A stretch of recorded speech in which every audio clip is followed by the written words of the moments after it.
오늘 우리에게 주신 하나님의 말씀은 에베소서 4장 1절부터 4절까지 말씀입니다. 신약성경 313페이지에 있습니다. 에베소서 4장 1절부터 4절까지 말씀, 제가 한 절, 우리 성도님들이 한 절 교독하도록 하겠습니다. 그러므로 주 안에서 갇힌 내가 너희를 권하노니 너희가 부르심을 받은 일에 합당하게 행하여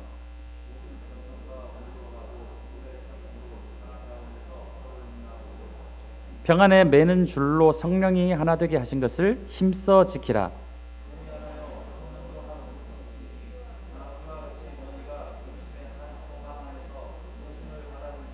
아멘. 오늘은 교회를 사랑합시다 라는 말씀의 제목으로 함께 우리가 이 공동체 안에서 어떤 삶을 살아야 될지, 어떻게 하면 하나가 될 수 있는지, 그것을 에베소서 4장 말씀을 통해 나누고 은혜 받는 시간이 되셨으면 좋겠습니다. 과거와 현재의 삶은 분명한 변화가 있습니다. 과거와 현재는 많은 문화적인 차이가 있고 사회적인 차이가 존재하고 있죠. 과거에는 서로가 협력하지 않으면 살아갈 수 없었던 삶이 과거의 삶이었습니다. 왜냐하면 대부분이 농경 문화 안에서 살아갔기 때문이죠. 그래서 모내기를 할 때도 혼자 할 수 없어요. 그래서 마을 주민들이 다 같이 달려들어서 여러 이제 밭을 함께 모내기를 하지 않으면 안 되었고, 집을 짓더라도 다 이렇게 함께 하지 않으면 안 되었고, 육아, 아이를 기르고 또 교육하는 일에도 다 함께 하지 않으면 할 수 없었던 것이 과거의 문화와 사회였다라는 것입니다. 놀더라도 함께 놀 수 있었죠. 혼자 노는 것이 불가능했고, 요즘 이제 미디어를 통해서 다시 막 유행하고 있는 무궁화 꽃이 피었습니다 이런 거를 하려고 해도 혼자 할 수가 없어요. 여러 아이들이, 동네 아이들이 다 골목길이나 마당에 나와서 함께 하지 않으면 노는 것도 사실은 놀 수 없었던 것이 과거의 문화였다라는 것입니다. 그런데 요즘은 완전히 바뀌어졌어요. 요즘은 혼자서도 잘 놀 수 있는 환경으로 변화되어졌고, 혼자서도 얼마든지 교육을 받을 수 있고, 혼자서도 얼마든지 일할 수 있는, 가정에서 컴퓨터 한 대만 있으면 재택근무가 가능한 것이 오늘 이 시대가 되었다라는 것이죠. 한때 YOLO라는 말이 유행했던 적이 있습니다. You only live once, 이 앞자를 따서 YOLO라고 하는데 무슨 뜻입니까? 한 번밖에 없는 인생 즐기면서 살자라는 것이죠. 그러니까 그냥 잘 놀고 잘 즐기는 것이 인생의 그냥 낙이 아니겠느냐, 이렇게 했던 것이 그냥 혼자 그냥 잘 즐기면 된다라는 것입니다. 그래서 요즘 젊은이들에게는 이 스마트폰 하나만 있으면 그냥 다른 사람하고 대화가 필요 없어요. 그냥 이거 하나 가지고 카페든 어디든 다니면서 혼자만의 시간을 보낼 수 있다라는 거예요. 이런 시대와 이제 문화의 흐름이다 보니까 이것이 우리가 세상 속에서 또 살아가고 있기 때문에 어쩔 수 없이 우리 그리스도인들도 이 세상의 문화의 영향을 받을 수밖에 없고, 그렇다 보니 교회 안에서도 역시 점점 이런 현상들이 심해지고 있어요. 그래서 공동체는 분명히 존재하지만 그 공동체 안에 과연 우리라고 할 수 있는 사람이 얼마나 있는가? 우리 교회는 숫자가 얼마 되지 않아서 정말 다 가족과 같은 그런 교회입니다.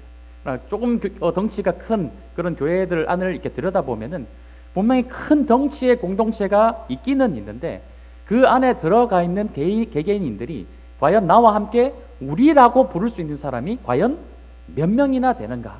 그것을 한번 점검해 보면 우리라고 부를 수 있는 사람이 사실 많지 않다는 것을 깨닫게 돼요. 우리라는 것은 어떤 의미입니까? 한번 셀프로 테스트를 해보면 우리라고, 적어도 나와 함께 너와 나는 우리라고 부르려면은 정서적으로 슬픔과 기쁨을 늘 함께 할 수 있는 사람을 우리라고 할 수 있겠죠. 내가 슬플 때, 또 너가 슬플 때 함께 울어줄 수 있는 사람, 또 내가 너무 기쁜 일이 있고 너가 기쁜 일이 있을 때 정말 내 일처럼 함께 기뻐해 줄 수 있는 것, 동고동락할 수 있는 사람을 우리는 우리라고 부를 수 있죠.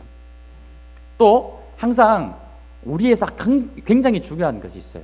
늘 내 편이 되어줄 수 있는 사람, 내 편인 사람이 바로 우리라고 할 수 있죠. 어떤 일이 있을 때 나의 입장과 나의 편에 서서 같은 목소리를 내어줄 수 있는 사람을 우리라고 하지, 내 편을 들어주지 않는 사람을 우리는 우리라고 부르지 않는다라는 것입니다. 우리 교회 안에 우리라고 부를 수 있는 사람은 누가 있을까요? 우리 사랑하는 새로운 교회 가족 모든 여러분들은 여기 있는 단 한 분도 빠짐없이 모두가 서로를 우리라고 부를 수 있는 그런 귀한 공동체가 되셨으면 좋겠습니다. 한 분도 소외되지 않고 모두가 서로를 바라보면서 너와 나, 당신과 나는 우리입니다라고 부를 수 있는 그런 복된 교회가 되었으면 좋겠어요. 한번 이 시간 한번 따라해 보실까요? 우리 옆에 분을 한번 보시면서 우리가 남이가 한번 해보실까요? 예. 우리는 남이 아닙니다. 우리는 주님 안에 한 권속, 한 가족인 줄로 믿어요. 우리는 남이 아니에요. 우리는 우리입니다. 가족으로 여기시고 기쁠 때나 슬플 때나 마음을 함께 해주시고 나의 편이 되어주시는, 우리의 편이 되어주시는 그런 성도님들이 되십시오. 그런데 이런 시대의 흐름 안에 생기는 또 딜레마가 있어요. 공동체를 강조하면 강조할수록 그 안에 개인은 조금씩 사실은 이 중요도가 사실 낮아질 수밖에 없어요. 작아질 수밖에 없죠. 개인이 강조되면 강조될수록 사실은 공동체가 조금은 작아질 수밖에 없어요. 반대로 공동체가 많이 강조되면 그 안에 개인이 조금 작아질 수밖에 없다는 것입니다. 하나님의 나라를 구성하는 나는 한 개인에 불과한가? 아니면 나라는 한 개인을 위해서 하나님의 나라가 존재하는가? 나는 공동체를 구성하는 한 일원에 불과한가? 아니면 이 공동체가 나를 위해 존재하는가? 사실 늘상 우리는 이 딜레마 사이에서 왔다 갔다 한다는 것이죠. 무조건 한쪽을 선택하라고 강요하는 것이 아닙니다. 이것이 조화를 잘 이루어야 돼요. 공동체가 너무너무도 중요하지만 그 안에서 한 개인이 소외당하거나 무시되어서도 안 되고, 그렇다고 해서 너무 한 개인을 부각시켜서 공동체 전체가 흔들리는 일도 사실은 없어야 된다는 것입니다.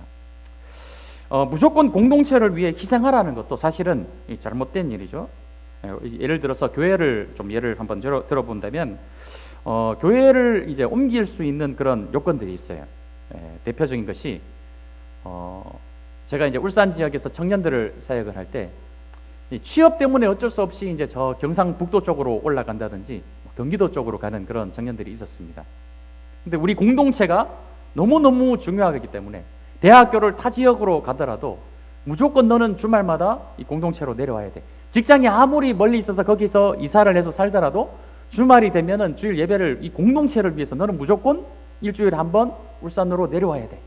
사실 이렇게만은 할 수 없다라는 거예요. 너무 먼 거리가 되면 그런 정확한 명분이 있다면 사실 교회를 또 옮길 수도 있는 것이죠. 또 예를 들어서 내가 소속된 교회가 받아들이기 어려운 어떤 교리적인 차이가 존재한다면, 예를 들면 WCC 같은 것, 모든 종교는 그냥 다 하나입니다 이렇게 하는 교회가 있다면 그 교회에서 나는 이게 너무 교리적으로 맞지 않다. 그렇다면 어쩔 수 없이 또 교회를 옮길 수 있는 명분이 될 수도 있겠죠.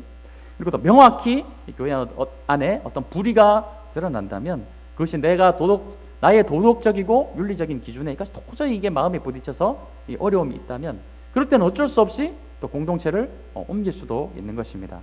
그러나 이러한 문제가 없다라면, 적어도 내가 한 공동체를 선택을 했다면, 그렇다면 우리가 해야 될 일은 무엇일까요?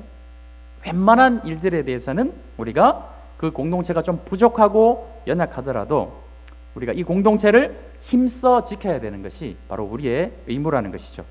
4장 3절 말씀을 한번 보겠습니다. 병안에 매는 줄로 성령이 하나 되게 하신 것을 어떻게 하고 있나요? 힘써 지키라라고 말씀하고 있어요. 이 힘써 지키라라는 이 말씀은 이 헬라어로 스푸다존 테스라는 단어입니다. 스푸다존 테스. 이 단어는 우리나라 말로 정확하게 다 번역을 하면 사수하라라는 단어예요. 힘써 지키라라고도 번역이 되었지만 조금 더 원어적으로 보면은 사수해라 이런 단어입니다. 사수하라는 단어가 어떤 단어인가요? 목숨을 걸고라도 지켜내야 되는 것이 사수하다라는 그런 의미가 되겠다는 거예요. 얼마 전에 이제 뉴스에 보니까 치열했던 그 6.25 전쟁에서 백마고지 전투가 있었죠. 거기서 폭탄을 맞았는데 이 총을 쏘는 자세 그대로 이게 폭탄이 떨어져서 그 자세 그대로 이렇게 순국을 하셨다가 이 흙더미에 묻혀 있다가 얼마 전에 그 모습 그대로 이렇게 발굴이 된 그런 순국 용사가 뉴스에 이렇게 나오는 것을 보니까 참 마음이 짠하더라고요. 그분은 그 백마고지를 지키라는 그 명령을 따라서 그것을 최선을 다해 지키시다가 우리 돌아가실 때도 총 쏘는 모습 그대로 어떻게 그렇게 돌아가셨나. 그런 모습이 바로 사수하다라는 그런 단어가 되겠다라는 것이죠. 하나님께서 오늘 말씀을 통해서 왜 이 공동체를 사수하라 이렇게까지 명령을 하시는가, 그 이유를 우리가 첫 번째 이론적, 두 번째 실제적으로 한번 좀 살펴보도록 하겠습니다. 우리가 이 하나됨, 이 공동체의 하나됨을 지켜야 하는 이론적인 이유는 무엇이냐? 바로 예수 그리스도께서 이 공동체의 머리가 되시고 우리는 그분의 몸이기 때문에 그래요. 예수님이 우리의 머리이고 우리가 그분의 지체된 몸된 교회이기 때문에 우리는 이 공동체를 힘써 지켜야 되는 것입니다. 혹시 사랑하는 성도님들, 이 신체적인 어떤 컴플렉스가 있으신 분이 계신가요? 저는 사실 좀 어릴 때 이 코에 대한 컴플렉스가 있었어요. 얼마 전에 제 첫째 딸 예슬이가 이렇게 태어날 때 이 코를 보면서 아이고 내 코를 어릴 때 똑같이 닮았네, 이 딸내미가 이 코가 이래서 어쩌면 좋겠노 막 걱정을 했었는데 이 커가면서 점점 뭐 예뻐지긴 했지만 아직도 저는 코에 대해서 이렇게 자신감이 없습니다. 어릴 때 선생님들한테 막 놀림감도 되었어요. 주먹코다 하면서 막 그랬는데 어른이 되면서 나아지더라고요. 그렇다고 해서 제가 코가 컴플렉스라고 해서 이 코를 제가 떼내버릴 수 있겠습니까? 없겠습니까? 떼내버릴 수 없다라는 것이죠. 왜냐하면 이 코도 제 신체의 일부이고 이것은 뗄 수가 없는 거예요. 뭐 다른 어떤 부위에 컴플렉스가 있다 해도 이 모든 몸은 지체라는 하나로 연결이 되어 있기 때문에 그 어떤 것 하나도 필요하지 않은 것이 없고 모든 것들이 다 나의 귀중한 신체의 일부라는 것이죠.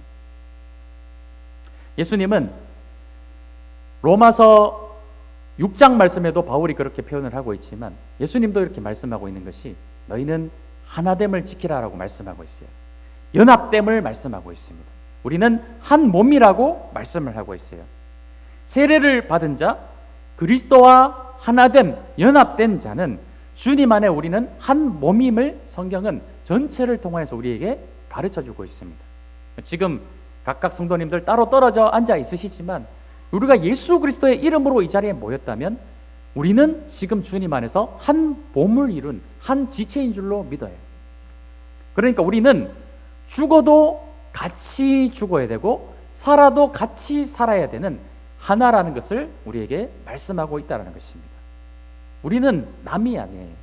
그러니까 주님 안에 새로운 교회라는 이 이름으로 우리가 이 자리에 모였다면 우리는 남이 아니라 주님 안에 하나이며 한 가족임을 명심하고, 그렇기 때문에 가족은 어떻게 하는 것입니까?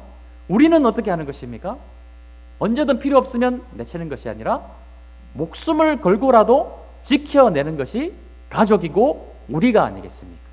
그래서 우리는 주님 안에 하나가 되어야 되는 이유는 바로 주님이 우리의 머리시고 우리가 그분의 몸된 지체이기 때문에 어떻게든 우리는 우리를 지켜내야 된다라는 것을 말씀하고 있다는 것이죠.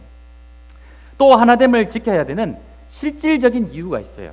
그것은 무엇이냐면은 에베소서 2장 22절 말씀에도 소개하고 있지만 우리는 그리스도 예수 안에서 함께 지어져 가는 존재이기 때문에 그렇습니다. 우리 모두는 다 연약한 존재들이에요. 나도 연약하고 너도 연약한, 모두가 연약한 죄인들이 모여있는 공동체가 바로 교회라는 것이죠. 그렇기 때문에 우리는 개별적인 혼자로서는 자라날 수가 없어요. 나의 연약함과 너의 연약함이 서로 하나가 될 때 서로 보완해 주면서 그것이 성장하고 자라갈 수 있다는 것이죠. 이런 말이 있습니다. No pain, no gain이라는 말이 있어요. 무슨 뜻이냐? 고통이 없으면 자라는 것도 없다라는 뜻이 되겠습니다. 고통이 있어야 자랄 수 있다, 이런 뜻이라는 것이죠. 우리 모두는 다 가시가 있어요. 부족하지만 목사인 저에게도 가시가 있고 우리 성도님들에게도 다 나의 연약한 이 가시가 있을 것입니다. 내가의 가시와 너의 가시가 하나 되었을 때 그럼 이 가시가 어떻게 될까요? 서로 이 나의 가시가 상대방을 찌를 수 있고 또 상대방의 가시가 또 나를 찌를 수도 있습니다. 서로가 서로를 찌르지만 그 서로의 찌름이 페인, 고통이 되지만 그러나 고통이 있기 때문에, 아픔이 있기 때문에 어떻게 될까요? 서로가 함께 자라나며 성장하며 성숙해 나갈 수 있다는 것이죠. 그렇기 때문에 하나님은 우리 성경 말씀을 보면 믿음의 조상들인 아브라함도 그렇고요, 이삭도 그렇고, 야곱도 그렇고, 요셉도 그렇고, 어떤 사람 하나 가시가 없었던 사람이 없었고, 하나님께서 이들을 이 가시라는 것을 통해서 그들을 찌르심을 통해서 그들이 점점 자라나며 성숙해 나가면서 말국의 마지막 순간에 하나님께서 보시기에 믿음의 조상들로 그들이 세워져 가는 모습을 우리가 보게 된다는 것입니다. 처음부터 성숙한 사람은 없어요. 교회 안에는 여러 부류가 있습니다. 성숙한 사람도 있고 조금 연약한 사람도 있어요. 또 교회 안에는 알곡도 있지만 무엇도 있을까요? 가라지도 있을 수 있어요. 가라지에 대해서는 알곡들이 가라지를 바라보면서 반면교사로 삼아야 되겠죠. 이렇게 살아가는 것은 가라지의 모습이니 반면교사로 삼아서 나는 그렇지 않아야 되겠다. 알곡들이 오히려 나를 단속할 수 있어요. 그렇기 때문에 하나님은 교회 안에 가라지를 그냥 내버려 두라고 하셨죠. 예수님이 그걸 당장 뽑지 마라. 이거 뽑다가 알곡도 다칠 수 있으니 그걸 당장 뽑지 말고 제자들에게 내버려 둬라. 이 가라지가 오히려 또 알곡이 성장하는 일에 쓰일 수가 있다는 것입니다. 성숙한 자는 덜 성숙한 자를 잘 돌봐야 되고, 덜 성숙한 자는 성숙한 자를 롤 모델로 삼아서 더 성장하며 자라나가면 되는 거예요. 모두가 똑같은 사람이 있는 것이 아니라 다 다른 다양한 사람들이 교회 안에 있으면서 서로가 가시가 있지만 그것을 품으면서 함께 고통당하지만 함께 성숙하고 성장해 나가면서 자라갈 때, 그것이 바로 하나님께서 이 땅에 교회를 두신 이유인 줄로 믿습니다. 우리가 죄송하지만 다시 한번 옆에 분을 보시면서 이렇게 한번 고백해 보실까요? 내가 너의 가시가 되어줄게. 한번 해보실까요? 내가 너의 가시가 되어줄게. 네, 감사합니다. 이렇게 순종해 주셔서. 가시가 되더라도, 상대방의 가시가 나를 찌르더라도, 너의 가시가 나를 찌르니 나는 이제 너랑 안 봐야 되겠다, 이것이 아니라 우리는 누구라고요? 우리는 남이 아니라 우리는 한 가족이기 때문에 그 가시를 받아들이시고 품으시고 그 가시를 돌보아서 모난 부분이 다 둥그러지도록, 그러니까 서로 성장하며 성숙해 나갈 수 있도록 돌보시면 되는 것입니다. 요즘은 서로 상처를 안 주고 안 받기 위해서 마음을 잘 열지 않는 그런 시대를 살아가고 있어요. 함께하지 않는다는 것이죠. 왜냐하면 갈등이 일어나는 것을 굉장히 두려워합니다. 사실 저의 어떤 성향과 기질도 갈등을 좀 회피하는 그런 기질을 가지고 있어요. 그래서 웬만하면 갈등을 좀 피하기 위해서 좀 약간 모난 사람은 어쩔 수 없는 그 회피 심리가 있어서 조금 튀는 사람과 모난 사람은 좀 피하려는 그런 성향이 저한테도 있는 것 같아요. 그것을 목회자이기 때문에 극복해 나가려고 굉장히 이제 노력을 하고 있습니다. 근데 요즘은 보면은 진짜 서로 상처를 안 주기 위해서 관계 맺는 것도 굉장히 두려워하는 그런 것들을 이제 보게 돼요. 한번 또 이 갈등들이 일어나면 다시 갈등을 겪고 싶지 않아서 아예 이제 차단을 해버리는 그런 일들도 있다라는 것이죠. 하지만 오늘 말씀을 통해서 꼭 기억하십시오. 그 상대방의 가시가 나로 하여금 자라게 하는 하나님의 선한 도구가 될 수 있다는 것을 잊지 마시고, 나의 고통이 없으면 나는 절대 자랄 수 없다. 그러니까 오히려 하나님께 이 가시를 나에게 주신 것에 대해서 감사함으로 받아들일 줄 아는 성숙한 그리스도인들이 되셔야 됩니다. 우리는 절대로 혼자서 자랄 수 없어요. 교회는 마디와 마디가 연결되어져서 함께 지어져 가는 것이 교회입니다. 상대방의 모난 돌이 있어서 그 모난 돌이 튀어나온 부분이 있다면 그것을 하나님과 또 이 공동체를 통해서 깎아냄을 통해서 그것이 연결되어질 때 함께 지어져 갈 수 있는 거예요. 그렇게 하지 않는다면 너는 모난 부분이 있고 가시가 있기 때문에 너는 빼버려 하면은 이 건물은 절대로 튼튼히 지어져 갈 수 없습니다. 무너질 수밖에 없다라는 것이죠. 공동체를 소중히 여기십시오. 교회를 소중히 여기십시오. 절대 이 교회, 이 공동체를 쉽게 여기지 않는 그런 성도님들이 되십시오. 우리가 하나 되기 위한 조금 더 구체적인 길들을 몇 가지를 좀 더 살펴보도록 하겠습니다. 우리가 어떻게 하면 조금 더 하나가 될 수 있을까? 바로 그것은 공동체가 죄를 대하는 태도가 어떻게 하느냐, 거기에 좀 많이 달려 있어요. 우리 이 가족들이 있다 보면은 우리 모두가 다 죄인입니다. 그렇게 있다 보면 상대방의 가시도 보이지만 또 무엇도 보일까요? 상대방의 죄도 보일 때가 있어요. 그러면 저거는 죄인이니까 그냥 저렇게 죄 짓도록 저렇게 살도록 내버려 두면 될까요? 그렇지 않다라는 것입니다. 상대방이 죄를 짓는다면, 죄가 내 눈에 띄었다면 찾아가시고 만나시고 그 영혼들을 잘 돌보아 줘야 되겠죠. 정죄하고 야 너는 이런 죄를 지었어라고 정죄해버려서 그 영혼이 실족하도록 하는 것이 아니라, 만나고 찾아가서 그 영혼이 죄로부터 돌이킬 수 있도록 잘 지혜로운 방법으로 돌보아 주는 것이 바로 교회가 하나가 될 수 있는 방법이 되겠다는 거예요. 근데 오늘날 많은 교회들이 서로가 서로를 정죄함을 통해서 많은 공동체가 깨어져 버리는 것을 보게 돼요. 상대방을 정죄한다는 것은 어떤 의미입니까? 정죄하는 그 순간만큼은 나는 공의롭다라는 것을 내재하고 있다라는 거예요. 그러나 그 누구도 하나님 앞에서 공의로운 자는 없어요. 모든 사람이 죄를 범하였음에 하나님의 의에 이르지 못하더니라고 말씀하고 있습니다. 나도 죄인이고 너도 죄인이니 정죄하는 자리에 설 것이 아니라, 상대방이 어떤 죄가 눈에 띄거든 그에게 다가가서 나도 죄인이고 너도 죄인인데 이런 죄를 지으면서 사는 것은 옳지 않다라면서 서로 돌보아 줄 때 그 영혼이 죄로부터 돌이켜서 다시 한번 하나님 앞에 회개하는 자리로 나오게 될 줄로 믿어요. 지혜로, 사랑으로, 지적이 아닌 돌봄으로 교회가 하나가 될 수 있다는 것이죠.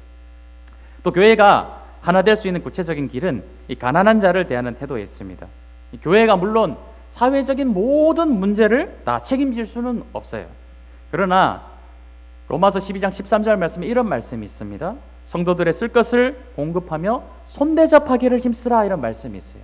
이 손대접은 어떤 말씀이냐면은, 상대방이 먼저 나에게 필요한 것을 구워달라, 빌려달라 이렇게 하는 것은 굉장히 자존심도 상하는 일이고 그렇게 말하는 것도 쉽지 않은 일이에요. 그러면 우리가 한 가족이고 한 공동체이기 때문에 어려운 상황에 처해 있는 사람이 먼저 도움을 요청하기 전에 가족이라면 서로 잘 돌아보면서 그 사람의 필요가 무엇인지 이것을 센스 있게 잘 캐치해내어서 그 사람이 먼저 아쉬운 이야기를 하기 전에 내가 먼저 그 사람의 필요를 알고 이것을 좀 도와드리겠습니다, 이렇게 손 내미는 것, 먼저 그 사람의 필요를 알고 손 내미는 것, 이것이 바로 손대접이라는 것이죠. 이렇게 우리가 손대접을 하기를 힘쓸 때 우리의 공동체는 아주 튼튼한 가족과 같은 그런 교회, 하나 되는 교회가 될 수 있다는 것이죠. 또 마지막으로 한 가지 말씀드리고 말씀을 정리하겠습니다. 하나 되기 위한 구체적인 길이 있어요. 그것은 뭐냐면은 원래 초대 교회의 모습은 이런 형태로 예배드리는 모습이 아니었습니다.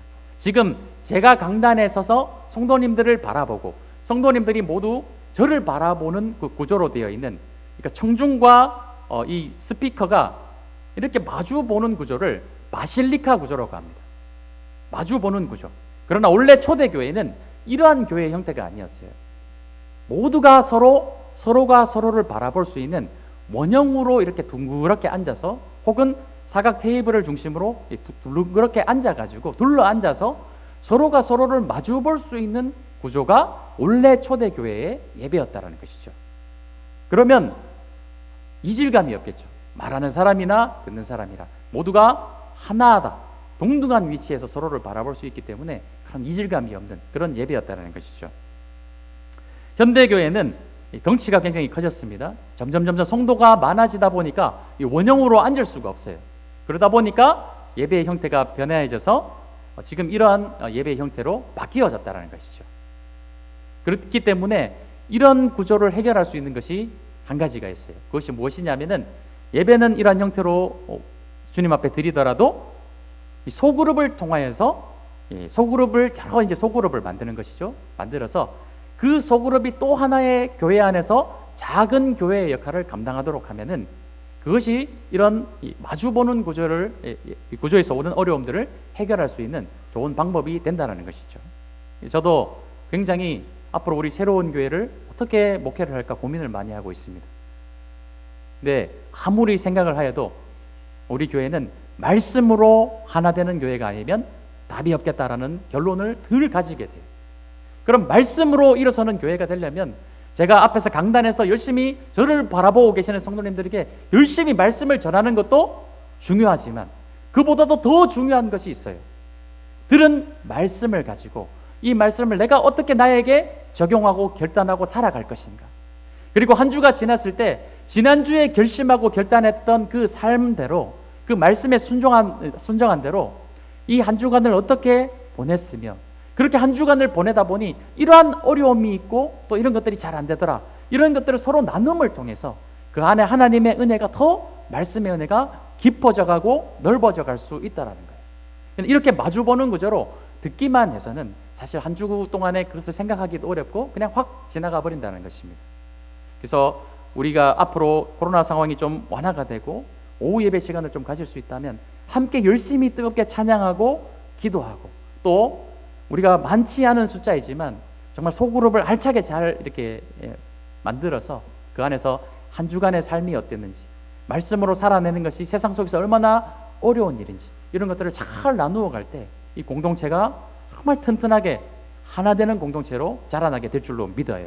그래서 이런 공동체를 우리가 함께 꿈꾸고 바라보면서 앞으로 우리 새로운 교회가 주님 안에서 하나 되는, 홀라운 이 반야동 이 지역 가운데 빛과 소금의 역할을 감당하게 되는, 말씀으로 일어서는 교회로 하나님의 영광을 돌리는 그런 교회로 앞으로 자라나게 되기를 간절히 소망합니다. 기도드리겠습니다.